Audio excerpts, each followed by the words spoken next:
everybody. Thanks for tuning in to veryparanormal.com and our next episode of The Animal Psychic. It's really wonderful. Now, my name is Michael Lamport. I'm the producer and narrator of the psychic show Rescue Mediums. And with me, as always, is Jackie Dennison, the host of Rescue Mediums and the co-owner of Feathers Academy of Clairvoyance in the north of England. And we're really happy to see the wonderful animal communicator, Jackie Weaver again. Hey, Jackie. Hey, Michael. Thank you for the lovely introduction. And I hope you're well. Yes. Well, as you can see, and I always say this, I need a hairdresser. Yep. Because here we are locked down in Canada, yeah. And you just can't do anything. No, I know. So you just, but wearing a mask is good because it means as a guy you don't have to shave. Get shaved for today. Yeah. And hi, Jackie. Lovely to see you again. Hello, Jackie. How are you? You know, Michael's just talking about the lockdown and everything. Of course, it's the same all over the world, isn't it? I mean, here in England, we've still got lockdown in a lot of, well, restricted in a lot of ways. So how's that affecting you with your, with sort of like workshops and things? Because you do a lot of workshops and classes for people. How's COVID affecting you? Sadly, I can't, probably the same as you, I can't do workshops because it's too close contact with people. And I love workshops because they're great fun, and the energy in the room of people all trying and working and everything is so good. But no, COVID has just cut the lot this year. Yeah. So I still teach over the internet on a one-to-one, and you can do like pairs, but no, sadly, no workshops. Yeah, that's a shame. It is a shame. What can people expect? When they come to your workshops, when they come to your workshops, what can they expect? Right. Well, what I always say to people is like lots of people have psychic ability, and then what I do is show people, get them to find out what psychic ability they've got. Then I also get them to practice. So what they do is they land up reading each other's pets. And so then I go around and keep, on the flow of what's going on and chip in wherever. And the lovely thing I always say to people is you're in a win-win situation, because even if you've paid to go, and sometimes you will find some people that can't do it, but actually you'll end up getting your pets read by the people that can. So at the end of the day, you have a fabulous day out, meet people, and you still get your animals chatted to anyway. So, but it's wonderful. I've had people walk away going, I had no idea I could do that. And same with me. That's exactly how I started. I had no idea. And, I'll never forget it. And it's great to pass on information to other people. So do people actually bring their pets? I agree with you. Sorry? Do people actually bring their pets to the workshop? No, we work via photographs because if you bring an animal in, you can, but it's very distracting and they spend... more time petting the dog or whatever. But also, if a dog sits there and is beautifully behaved, then psychically they'll be thinking, well, I can see that dog and see that it's really well behaved. Whereas photograph, I always say to people, any type of photograph does. So therefore, they've got no preconcept of what the animal's like. Right. So it's getting That's true. I understand that. I don't know if I asked you this in one of our previous interviews, but I was thinking about this last night. When you go, you yourself, I know this is sort of probably a bit disrespectful, but when you go to a zoo, do you hear stuff from the animals? Right. If I purposely went and tuned to a certain animal, then yes, I'd be able to get information. But it's kind of like I say to people, like, I'm a human, I can talk. I don't go into, say, a pub and everybody starts talking to me because I can talk. It's the same. Oh. Well, what makes a good animal communicator, Jackie?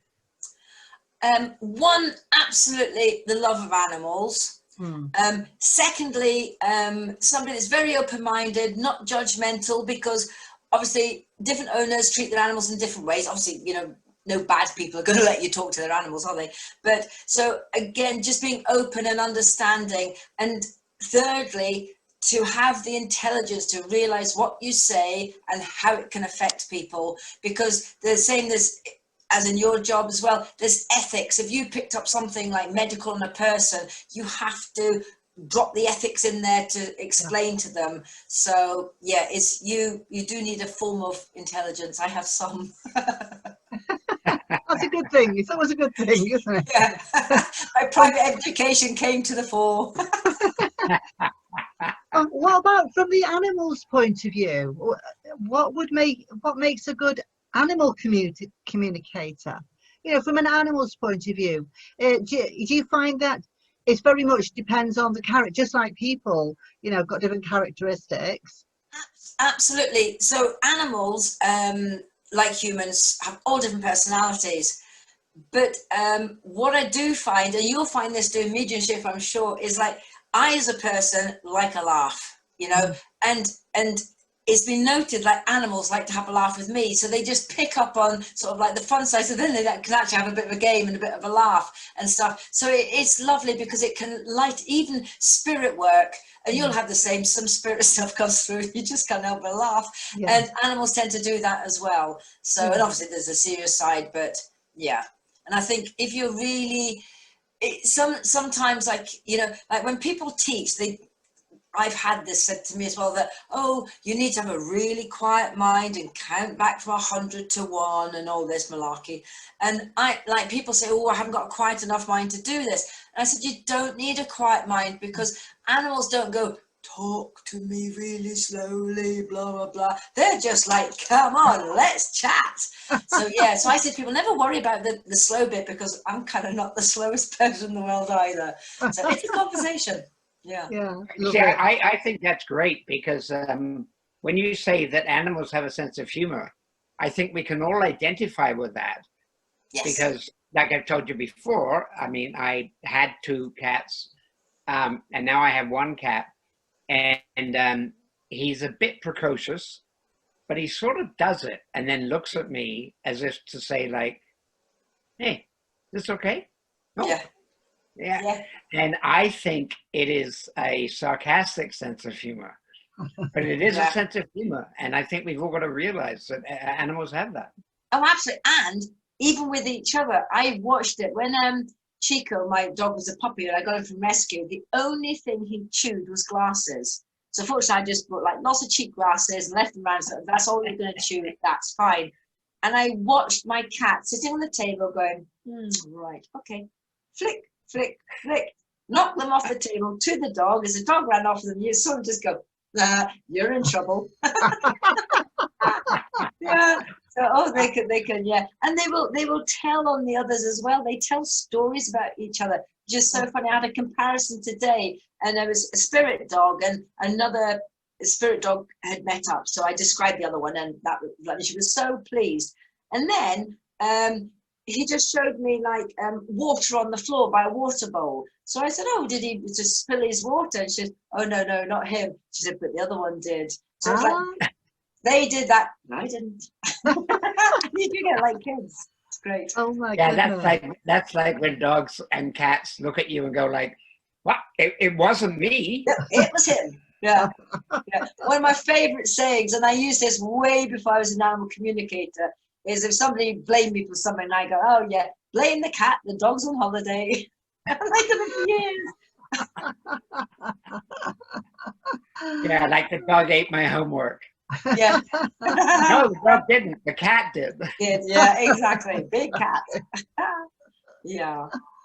So, as I say, teaching people to do this is just a joy, and to watch people realize what they can do. It changed my life completely, and I've got people out there who are now working as communicators, and it's changed their life, and it's the right thing to do. People say, oh, do you think, you'll lose work, etc. But I'm of the opinion, what work comes to me will, and I would not be doing this job unless I had another lovely animal communicator told me I could do it.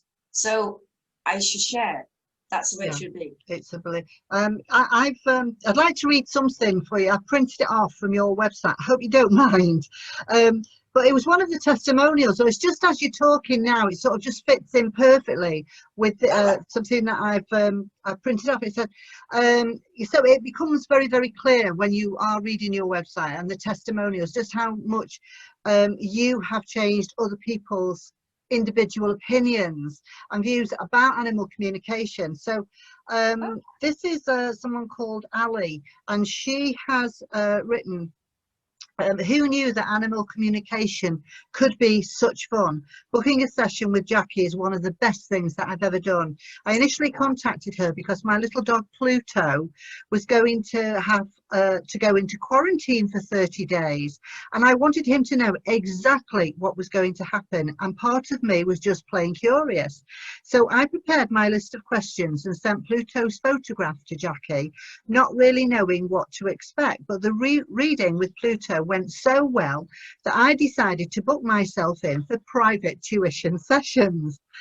Before my private session, I felt about as psychic as a wooden chair, but it turns out that animal communication isn't the daunting and intimidating enigma that it first appears to be.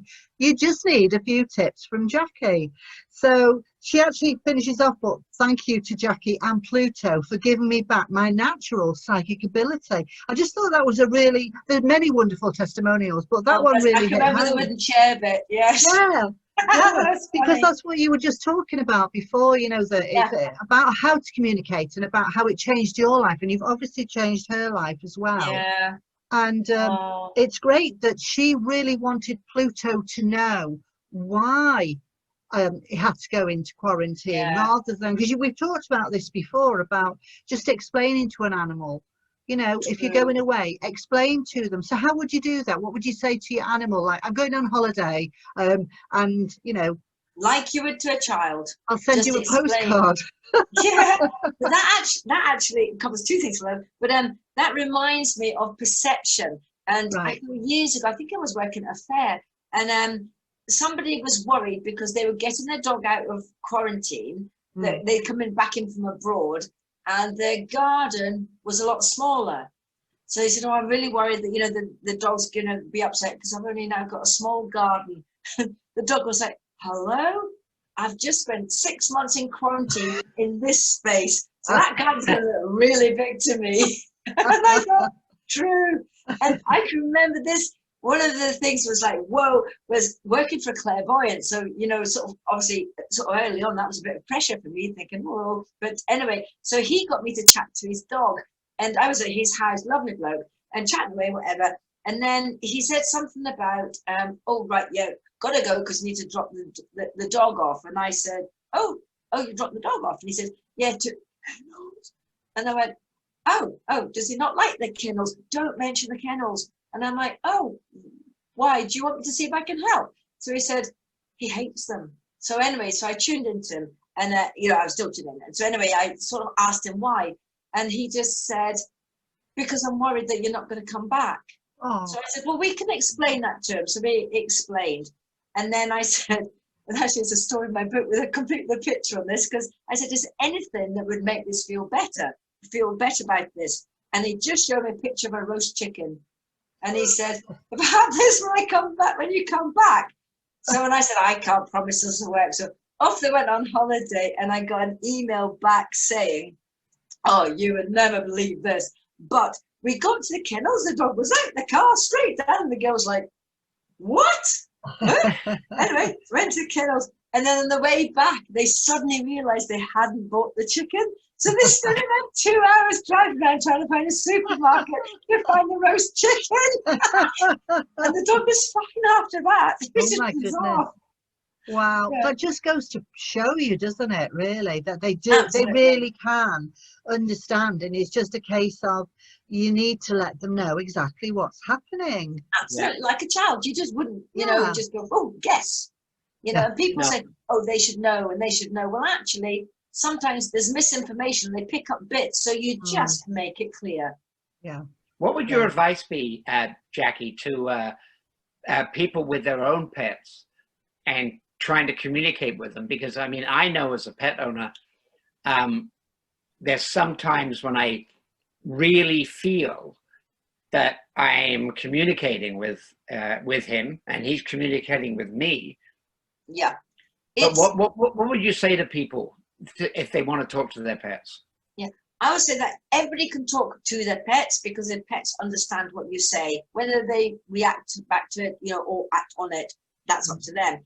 But understanding, hearing back, it kind of sounds like our own thoughts. So especially if you know your own pet, you think, oh, did I make that up? Do I know that? So that's why I teach different techniques for us to get past the logical brain, because that's what gets in the way. But as I say, when it's your own pet, sometimes it's slightly harder because you know the information. You can be emotionally involved. So that kind of it's like, your own children and stuff. So it makes it a little bit more complicated. But yeah, there are techniques that I can teach, that to know if you're imagining it or not.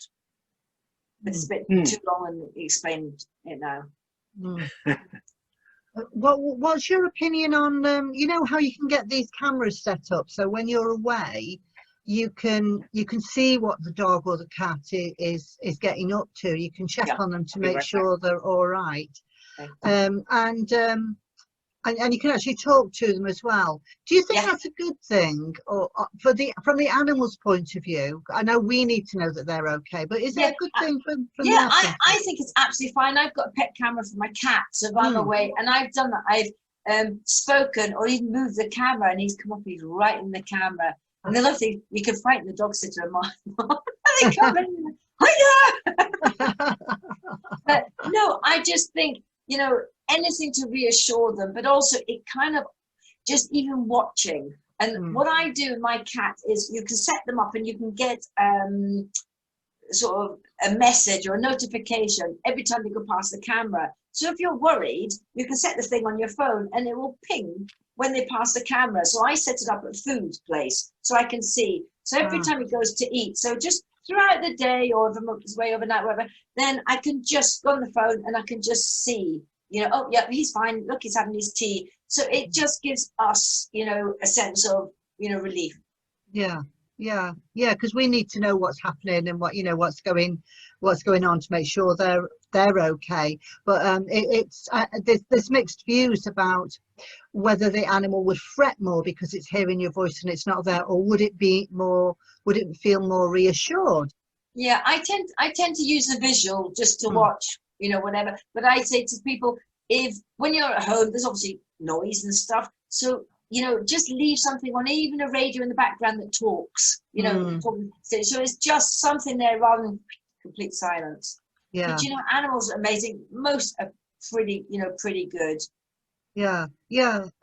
How would you approach an animal that has been mistreated and it's unsure of you? It's not like it hasn't got that initial trust. It's sort of really weighing you up. It doesn't know whether it can. How would you approach that? And animals thank people for this, is not to push yourself onto them. Let them come to you. So you sit back, you give them their space, and you just talk to them and stuff and reassure them, but let them do it on their terms. The ones where people have desperately tried to love them and do whatever, that's when sometimes things have gone really wrong. But honestly, I've had dogs say, thank you for letting me get to know you and stuff. And, they build trust pretty quickly. If they've been abused, then on a communication, I try and undo that and apologize for what humans have done before and point out, the future of how safe they are, etc., and how actually special they are compared with Joe Blogg's normal dog because of what's happened, Because in Canada here, we've seems that we have an increase in abuse of animals, especially dogs and cats. And in the UK, is there a big abuse problem? It's all over the world, Michael. There's bad people everywhere, sadly. So it's not, it's just, people do it to children and they can do it to babies and stuff. You think, they do it to animals. It's just bad people. And you know, I avoid, I won't read anything in the papers, in my Facebook. Look, I'll kick you off my page if you put anything on about abuse. Yeah. With my work, I have to deal with some horrible things, but it's kind of like being like, I think, like a counselor. It's you, because you're put in the position to help, that's professionally, you can deal with it. But anything I'm not in position to help or whatever, it just sticks in my mind and really upsets me. So I do try and just avoid, you know, getting involved in it. And hats off to all the people, I say, all the people that run rescues and see day in, day out what people do, and people that, you know, go on different, you know, places abroad, try and sort things out, and, you know, like about bears and things like that. Honestly, those people are just 10 times better than me, because I don't have the strength to do that. For me. And you support a lot of animal charities, don't you? Yeah, I do. I tend to go for the small ones because it's the small ones that get overlooked and don't have the facility to pay for TV advertising and stuff. And yeah, so, and they do amazing work. There's a lovely client on Facebook who it's quite interesting. She doesn't know this, but she's in for a surprise. She won't see this till afterwards. But I did a talk for I was supposed to go away and do a speaker thing. Anyway, did it all on the Zoom, whatever. And they actually emailed me and said, "Thank you very much. We'd like to send you some flowers." Well, this girl does so much good work for the animals. I've just said, actually, please don't send them to me. Send them to her. Oh. So she'll be absolutely made up. And I thought it'd be a really nice surprise. You'd be thinking, what's this about? What a lovely thing to do. That just goes to show how lovely and kind and caring you are. Oh, thank you. I just thought, well, she does a lot more than I do. She deals with, you know, really big dogs and a lot of grief from a lot of people. So what an amazing lady. Yeah. I forget to visit any of the charities that you support, Jackie. Yes, a friend from school from years ago landed up, we're both in Scotland, landed up running a charity, still does, down in Wales. So went down there, met her, so that was really nice.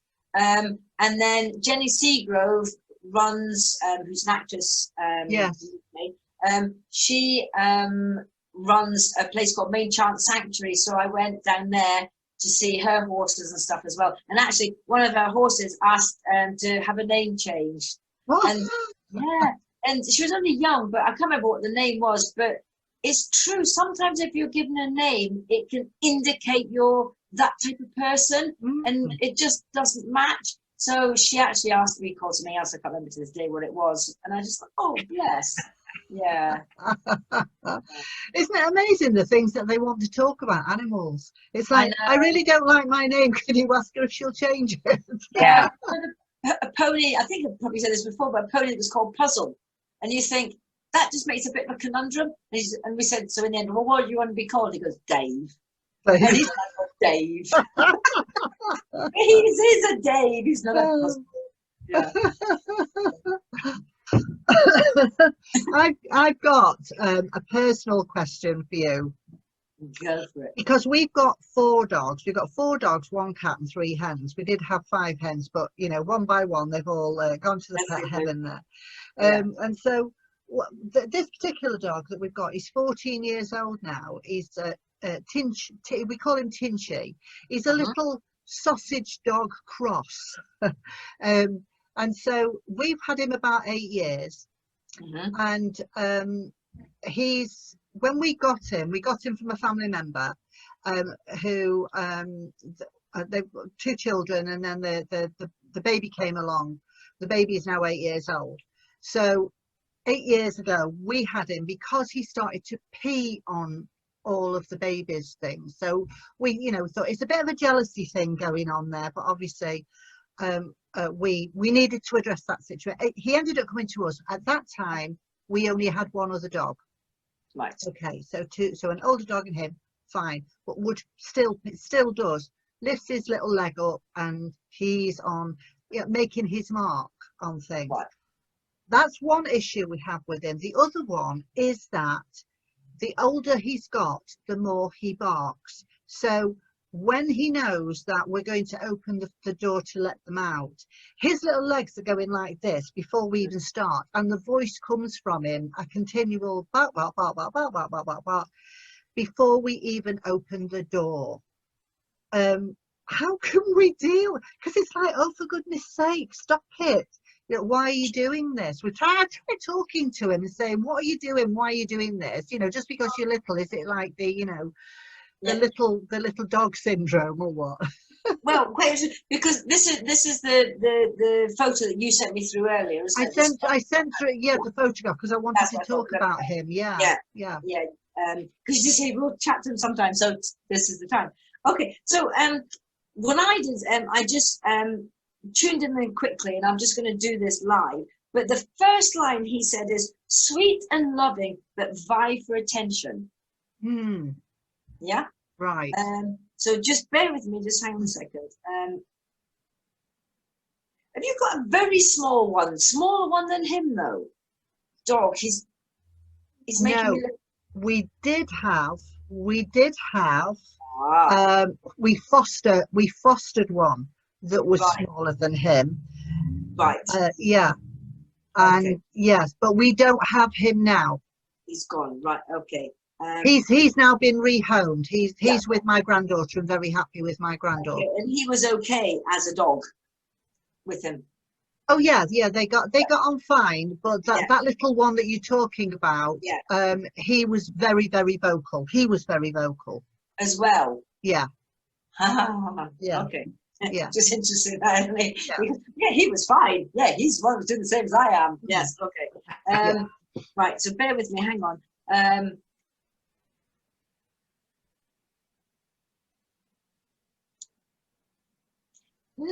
He has this, like, to me, underlying insecurity, and I think, like, if things change, then that's like affects him as well. In his way. He says, I'd like to know where I am. Okay. I just mentioned about the peeing. I will explain. But he went only ever so often. Yeah. So it's not all the time, I presume. He might think that, but you know. Okay. Yeah. But would I be right? He has his spots. So did he tend to repeat at the same places? Yes. Yeah. Yes. Okay.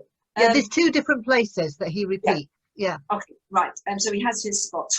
Okay.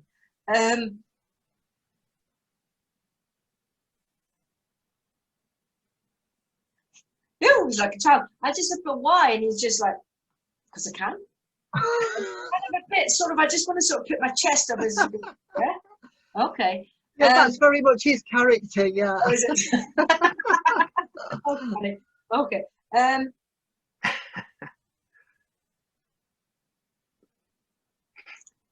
I'm thinking, like, the other ones, you said, I think you've got 3 others, but none of them are guilty of this. Oh yes, they are. They're guilty. Well, 2 of them are. We've got 3 of them are boys and 1's a girl. So we've got the girl, which is the mother of the other 2, who are now 3 years old. Okay, right. So the other 2 are 3 years old. Whereas Tinchy's 14. So the mother doesn't pee anywhere in the house. She's very, very good. But the other 2, if they can get away with it, they will pee in exactly the same spots that Tinchy does, as if they're all marking their territory. Oh, okay. Yeah. Well, boys. Yeah. Well, boys are like that. No, my dog doesn't wee in the house. No, they shouldn't wee in the house. No, exactly. They shouldn't. And we've tried everything with him. We really have tried everything. It's like he's saying, "This is my spot, and you know, I'm too long in the tooth now, so you're not going to stop." I just asked him why he said the other's not guilty. Does he get the blame more than the others? Yes. Yeah. Okay. He's like, it's not nice, you know. Okay. But he just does a description because, and this is, I think, the youngsters is just like run and pee. So it's kind of like real naughtiness, run, pee, go. Yeah. Oh dear. It's more like a spray than like a proper going out that's exactly peach. a run Yeah, peach. yeah, exactly. Okay. Yeah. Dear. Now he knows you're tuning into him now, because he's been on the chair the whole time fast asleep, and now he's hello. We do work to the subconscious, but occasionally animals will react. I did a demonstration somewhere, and there was a horse, and we got what you call a nodder, and so I give the information, it was correct, and like that, and then I gave some information, it was like, she went, no, you're wrong. And we sorted out what it was, but yeah, it was hilarious. Yeah, so okay, so let's see. Let me see. Right, he's just put. I'm just quickly running onto the barking, but he said, need to be heard, and that's his way. He just needs to be heard, and I kind of want to be above the rest of them, and I just need to be heard. That makes sense, because he's the smallest. The others are staffies. You know, they're staffies. So he's a small one. Which was probably why he liked to have one smaller than him. Oh right, of course. I never even thought about that. Yeah. So just set him a bit above. Yeah. Okay. And you know what's interesting is, we fostered this. The one that's small. The one that's smaller than him is a Chihuahua. Oh right. And yeah. And the female that we have is a Staffy. So we were looking after the Chihuahua, who mated with the Staffy and ended up having 6 pups. Yeah, I know, 6 pups. Don't ask me how that happened. Where there's a will, there's a way. I don't want to get into the logistics of it, but she ended up having 6 pups, and we've got 2 of the pups. Now, what's interesting was we rehomed the Chihuahua after the puppies were born, when they were ready to be running about, because the Chihuahua didn't like the puppies. Oh. And so even though he was the father and responsible for those being there in the first place, we rehomed him. So he's with my granddaughter, very, very happily so. But he was the little one that this one got on very well with. Yeah. Absolutely, yes. Yeah, so it's all making a lot of sense then now. Yes. Yeah. From an animal's perspective, you kind of, it's like a jigsaw puzzle. You drop the bits in, it's like, oh yeah. Yeah. But read the barking. I say 14 years old. I what know. do you think the chances are? I know. His answer is. I do. That's exactly what I do. There's the answer.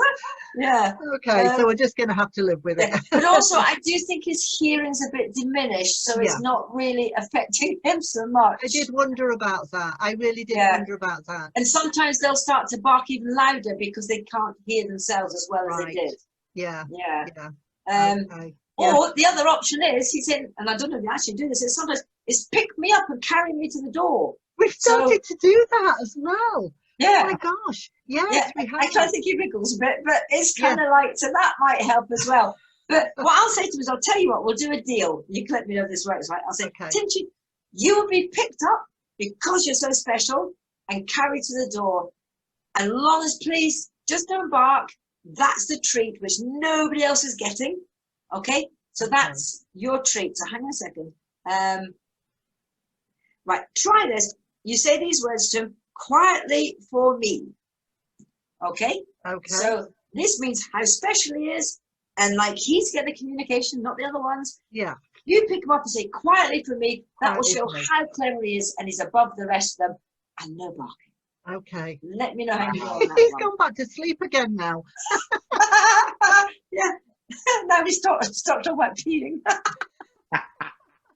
Yeah. Well, thank you. What I would say is if you are if you're trying to eradicate peeing, if we keep cleaning over the pee, then they will keep peeing on it because they're trying to get the scent over the scent we've done.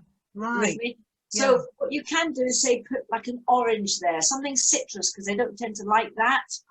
Okay. So you can put that in the places to like, well, actually I don't want that. And worst case scenario, my guy just come up with a great idea. Great idea, right? Sorry if you've got cats like this, but you know those little cat trees you get scratching posts. Yes. Yeah. Put one where they pee. Okay. So then they pee up the scratching post. Fine. So then what can you do? Eventually you start to move the poke. And like you do with the puppies, the training. Yeah, puppies, and then put it to somewhere that is less, of a problem. So therefore they'll want to go and pee on that. Brilliant. Great. Love it. That's a great idea. Thank you, Spirit. It's a great idea. Yeah, because it has been a problem with obviously with Tinchy already doing it, and then when we had the puppies, and they get plenty of walks, they go out, plenty of time. So it really is. I'm just going to make my mark. So the two boy pups are obviously doing it in exactly the same space over Tinchy's. If they do it in the garden, when we go out in the garden, they'll all pee in the same spot. Yeah. So therefore, I'd say little catchy things, put it in the place, they peel that, and then you can start to move it, and then put the orange where it was, and Excellent. I'm going to do that. I'm going to start that today. Sorry to your cats, and they think, oh, this is nice, Mum. Sorry. Oh, thank you for that, and thank you for today, Jackie. It's been absolutely wonderful as always. We love talking to you. It's always a joy, and you always put a smile on our faces. Oh, it's a joy. I love chatting to you, and I'm sure we'll do some more, and we shall look forward to that, won't we, Michael? Yes. And Tinchy, this is over to you, Tinchy. Please don't bark when your mom carries. You just show that animal communication can work, and how clever you are. It's kind of like a bit like bribery, but hey ho. We'll give you updates. Yes. And we'll see you in a few weeks' time. Yes, Jackie Weaver, for being with us again. Because, like Jackie, the other Jackie says, you're always a bright light. You're just so positive and everything, and I think that's so important, especially these times. Thank you.